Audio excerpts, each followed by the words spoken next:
Hello everyone and welcome to my channel. In this video, we're going to talk about one of the most intriguing tech stocks that has been trading on the Nasdaq, Nikola Motors. It has been one of the rising stars back in 2020 when EV seemed to be on the verge of taking over the universe. Obviously, that's not how things panned out, and today people are wondering whether there is any possibility for Nikola to salvage back to its former glories. So in this video, we're going to talk about Nikola, the price actions, the technicals, and the best trading approach given the circumstances. Before the video begins, if you would like to see more stock analysis videos like this one, please remember to like, comment, and to subscribe to my channel. So in recent days, Nikola's trading activity has been centered around the 76 cents mark, indicating a 8% decrease from its value just 5 days ago. Despite the short-term downturn, its overall trend suggests a relatively flat performance, around 10% increase since the beginning of the month and a 49% decline if we look at the longer scale. So given those factors, it seems like the pressure of ongoing selling will persist for the foreseeable future. Nikola distinguishes itself as a company whose reputation took a hit when the founder and the former CEO, Trevor Milton, faced severe accusations and eventual conviction for deceiving investors and committing fraud. Despite grappling with significant challenges from both like the image perspective and the fundamental perspective, as well as the macroeconomic one, Nikola has surprisingly well weathered the electric vehicle bubble storm because the bubble collapsed and it did better than many other companies that didn't have those issues. Like they didn't have a former CEO who committed stock fraud, that sort of stuff. Internal issues like disruptions in the supply chains, financial constraints, erosions of trust have added to Nikola's challenges, and the company is notably impacted by the changing investment condition. As safer and more predictable investment alternatives have drawn capital away from equities. CEO Steve Gursky recently expressed a lot of optimism in 2024, and he projected that the year that we're in now will be a pivotal year for the company. There might be some improvement compared to 2023. That's not difficult to do, but it's unlikely to reach back to the heights of the 2020 when the share price has surged because of robust fundamentals and widespread expectations for the EV sector. So despite the positive outlook from Nikola's management, it's essential to acknowledge the substantial risk of insolvency, currently standing at around 81% according to Macro Axis, primarily due to cash flow issues. As a current penny stock, like Nikola is striving to maintain relevance and to remain listed on a Nasdaq. Considering the potential fluctuations in the coming month, I believe that there may be a place for Nikola in specific portfolios. So given that, here's the technicals. The trading volume of Nikola Motors has recently been around 83 million shares, compared to the average volume of 134 million shares. Over the previous 52 weeks period, the price fluctuated between 52 cents and $3.71. The volume of shares traded tells us how many shares are being bought and sold at any given time, and if there's enough liquidity to support a trading strategy. With a very thin float, pushing around the stock price would be very easy, but hard to exit. When we compare the current volume against the average volume, there might be the possibility for trend reversal or breakdown. Seeing what things are at the moment, it seems like there's going to be a slowdown, if anything, on Nikola, and potentially a dip back to the negative territories. The market cap of Nikola is currently around $770 million. As we compare the current price to the historical price fluctuations, the stock is about 17% higher than the 1-month low, 17% higher than the 3-month low, and 50% higher than the 52 weeks low.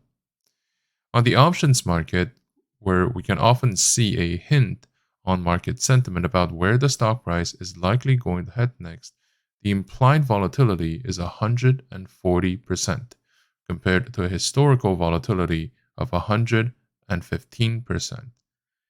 Put call volume ratio is currently around 36%, and it's normal for many stocks to have a higher put option volume than what they deserve because many institutional investors' long positions are hedged with put options. The most recent volume of options traded is around 9,000 contracts a day compared to the 30-day average of 57,000. In other words, activities are down. In terms of open interest, the most recent volume of open interest is 1.6 million contracts compared to the 30-day average of 1.8 million contracts.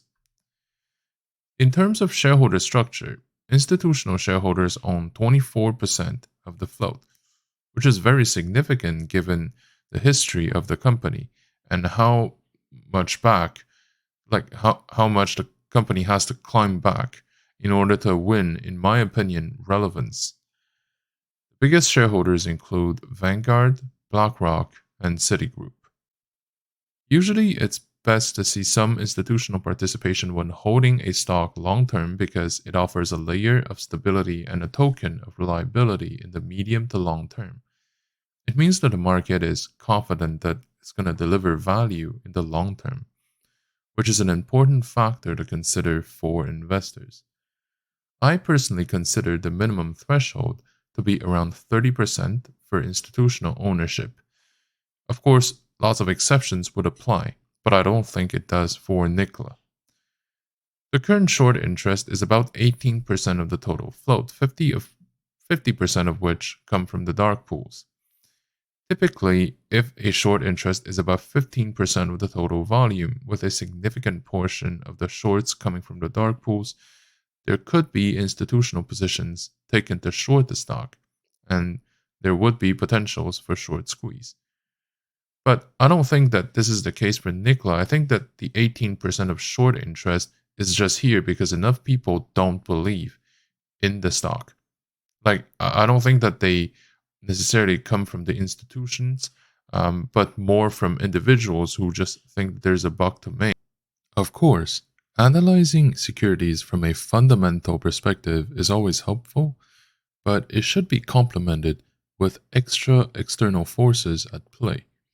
Investing in stock market can sometimes feel like riding a roller coaster with its many ups and downs. This roller coaster may seem arbitrary if we compare the company's operational reports and its share price action. It is profoundly influenced by real-world uncertainties, central bank decisions, and many other intricacies between the real economy and the stock market. Even if the end result may differ from their participants, the stock market is deeply intertwined with the pulse of the world, and real-world uncertainties can significantly alter and affect its delicate balance. Events like elections and geopolitical tensions can often trigger fluctuations, leaving investors and citizens around the world alike on the edge of their seats. The mere speculation of a change in political leadership or a brewing conflict can cause stocks to sway, let alone when those speculations turn into the grim, dark reality. If the recent events have shown us anything from an economic perspective, it's quite obvious that the market participants will show less reassurance in the state of the local economy and the stability of our societies. Additionally, we must face the fact that the looming risks of a recession may cast a shadow on the market. When economic indicators hint at a potential downturn, investors may become jittery, leading to heightened volatility. It is crucial to understand that the stock market isn't solely driven by the cold, hard numbers, but also human emotions and perceptions that play a significant role in shaping the market dynamics. We can actually argue that our collective and subjective perception of the future is more important than the objective facts, and that our personal impression from the immediate surrounding can affect our perception of events that happen very far away. And within these immediate surroundings is the central bank, a key player in the financial orchestra. The interest rates set by the central banks have a profound impact on the stock market's rhythm, especially for exchanges like Nasdaq, where the tech companies often dance to a different tone. When the interest rates rise, the borrowing becomes more expensive, affecting the profitability of those companies. For the more speculative tech companies that often operate on the thinner profit margins, or in fact, negative profit margins, higher interest rates can be particularly challenging. Investors may reevaluate the risk associated with those companies, leading to sell offs and increased market volatility. Conversely, the lower interest rates can create an environment conducive to borrowing and investing, potentially boosting the stock prices. One perplexing aspect of the stock market is its ability to march to its own beat, seemingly detached from the real economy. While the economic indicators may point to a struggling or booming economy, the stock market may tell a very different story. This divergence becomes particularly apparent during periods when the real economy is faltering, yet the stock prices continue to rise.